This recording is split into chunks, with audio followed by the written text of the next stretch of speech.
Pak, udah berapa lama tanam kentang? Tanam kentang saya dari usia 17, ya hampir 15 tahun. 15 tahun. Ya. Sekarang usia berapa? Usia saya hampir 38. Jadi Pak Haji ini udah tanam kentang udah dari usia 15 tahun katanya ya. Berarti sambil sekolah dong, Pak? Sambil sekolah. Termasuk pergi haji gara-gara kentang? Iya. Alhamdulillah ya.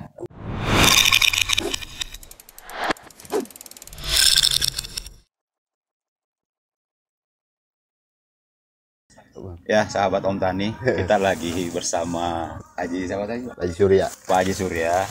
Ini di Desa Cidatar, Kampung Sukasenang. Kampung Sukasenang. Jadi suka atau senang ya. Tapi katanya sih tanamannya ini sudah usia 40 hari. Tapi kalau kita lihat daunnya ya, lumayan ya. Dia bersih. Hampir dibilang tidak ada penyakit ya Pak ya. Padahal ini kan musim hujan. Ya. Ini musim hujan. Nah biasanya kalau tidak dikendalikan apa-apa, dia gimana Pak tanamannya? Kerusakannya, tingkat kerusakannya. Tingkat kerusakannya ya dibilang kalau sebelum datang dari Advansia, saya memakai produk yang lain. Ya gampang penyakit lah, gampang gitu ya. terkena penyakit ya. Nah itu kalau kena apa ya, lodo apa? Lodok, paling lodok. Oh ya, di sini juga sebutannya lodo. Kalau musim hujan lodok. Lodo. Jadi sebetulnya lodo itu kalau umumnya dia Phytophthora. Ya. Orang pada umumnya juga bilang busuk ya. Iya. Penyakit busuk basah. Tapi di sini petani sebutnya lodo. Ya, saya kira kalau petani Jawa Barat pada umumnya mungkin tahu lah kalau bilang lodo ya. Iya. Kalau bedanya lodo dengan patek itu apa Pak? Kalau patek mah kebanyakan terkena pada cabai. Oh, ya, pada cabai. Kalau patek itu di cabai. Di cabai ya. Oke, pemirsa Om Tani. Ya. Kalau disebut patek berarti itu lebih banyak di cabai. Kalau lodo berarti banyak di kentang. Di kentang. Kentang sama tomat. Tomat ya. Kalau umum disebut patek itu antraknos mungkin ya. Iya. Kebanyakan bilang gitu. Nah, Pak Haji, ini kalau panen kira-kira hasilnya berapa? Kalau keadaan seperti ini kemungkinan bisa satu patok itu mencapai 1 ton lebih. Satu patok itu kayak apa itu? Kalau 1 hektar bisa kemungkinan mencapai 25 ton sampai 60. Wow. 6 ton. 1 hektar bisa berapa? 26 ton. 26 ton. Bisa mencapai 20 ton. Luar biasa ya. Harga kentang gimana sekarang? Harga kentang standar 7.000, 8.000. Kalau yang besar 8.000. Lumayan ya pemirsa ya. Jadi kalau 26 ton kali 7.000 aja. Ya luar biasa. Pak, udah berapa lama tanam kentang? Tanam kentang saya dari usia 17, ya hampir 15 tahun. 15 tahun. Ya. Sekarang usia berapa? Usia saya hampir 38. Jadi Pak Haji ini udah tanam kentang udah dari usia 15 tahun katanya ya. Berarti sambil sekolah dong Pak? Sambil sekolah.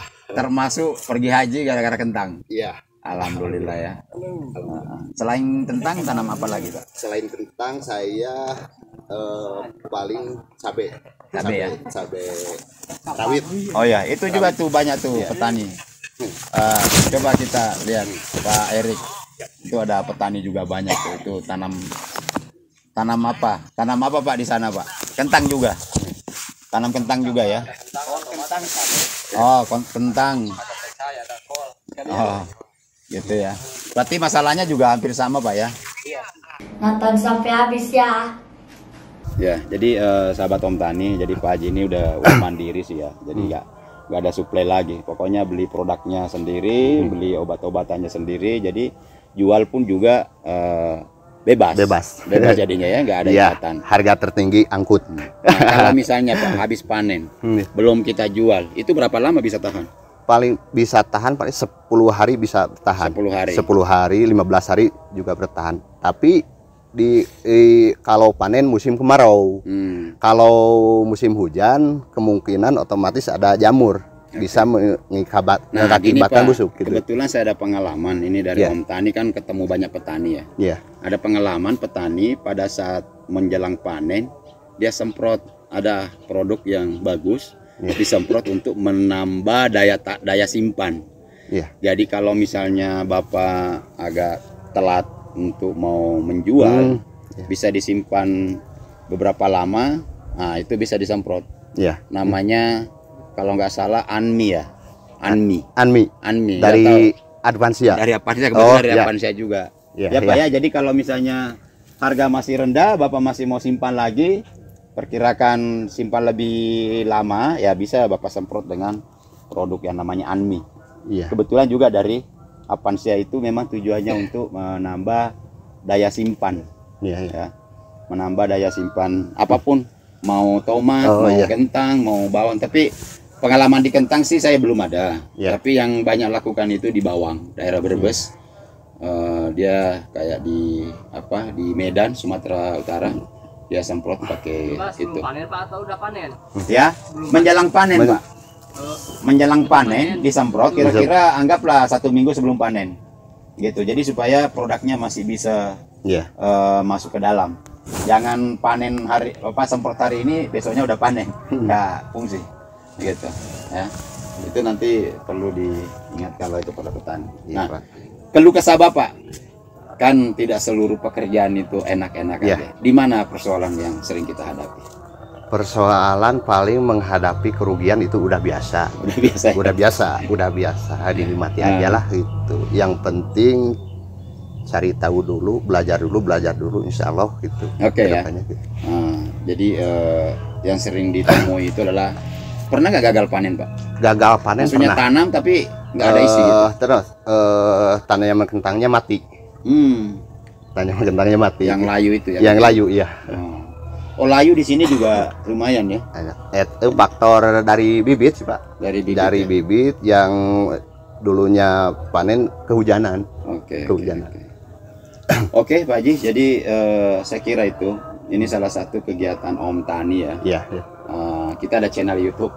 Ya, nanti kalau misalnya Bapak mau lihat Pak Haji, foto Bapak nanti buka di YouTube, namanya Om Tani.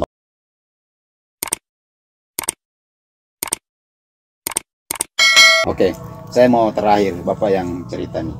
Dari awal tanam, urutannya tanam. Mulai pengolahan, dikit-dikit lah. Mulai pengolahan, terus pemasangan mulsa atau apa gitu. Cara dikit lah, simpel-simpel. Cara pemasak kalau di daerah Garut ini, Pepandayan ini sangat mudah ya Pak. Sangat mudah kalau pengolahan tanah begitu. Pengerjaan sangat mudah lah. Setelah itu pemasangan mulsa ya. Kemudian disimpan dulu setelah mulsa. Setelah mulsa dibiarkan dulu selama 15 hari. Setelah pasang mulsa dibiarkan selama 15 hari. Setelah itu baru tanam kentang. Diisi biji kentangnya. Kentangnya. Kira-kira berapa hari kemudian baru dipupuk lagi? Kalau udah dipupuk lagi usia 1 bulan.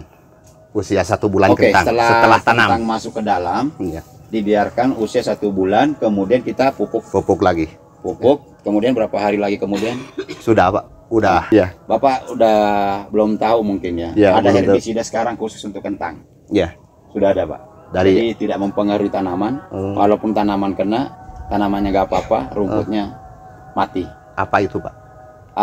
Belum ada di pasaran. Belum ada. Kalau misalnya Bapak dalam minggu ini atau dalam bulan-bulan ini beli, berarti mungkin Bapak orang pertama yang menggunakan.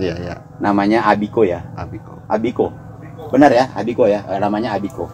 Itu ntar lagi akan masuk di pasaran. Ini baru pertama kali, baru mulai muncul. Jadi dia disemprotkan di awal lebih bagus supaya tidak mengganggu gulma lagi. Nah, jadi pemupukan kedua ya paling dicor Pak. Pakai dikocor.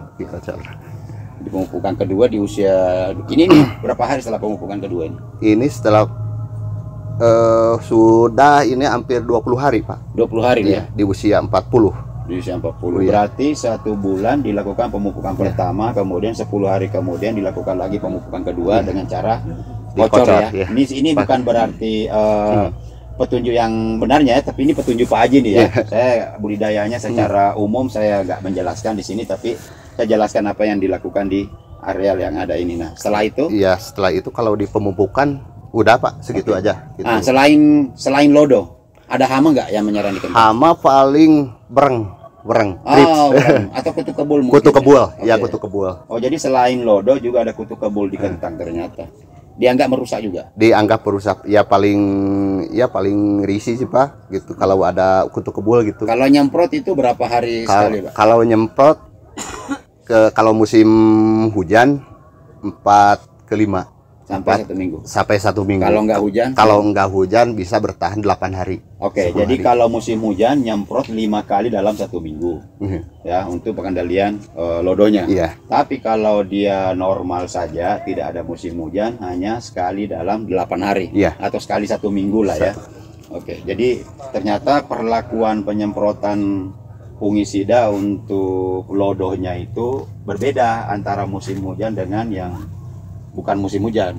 Jadi kalau musim hujan bisa 5 sampai 6 kali dalam 1 minggu, tapi kalau musim kemarau sekali dalam 8 hari atau sekali 7 hari. 7 hari. 1 minggu sekali lah. Memang sudah petani udah tahu lah itu ya. Kalau penyemprotan biasa campur-campur nggak, Pak? Kalau dari setelah datang dari Advansia ini tunggal. Nggak pakai ya.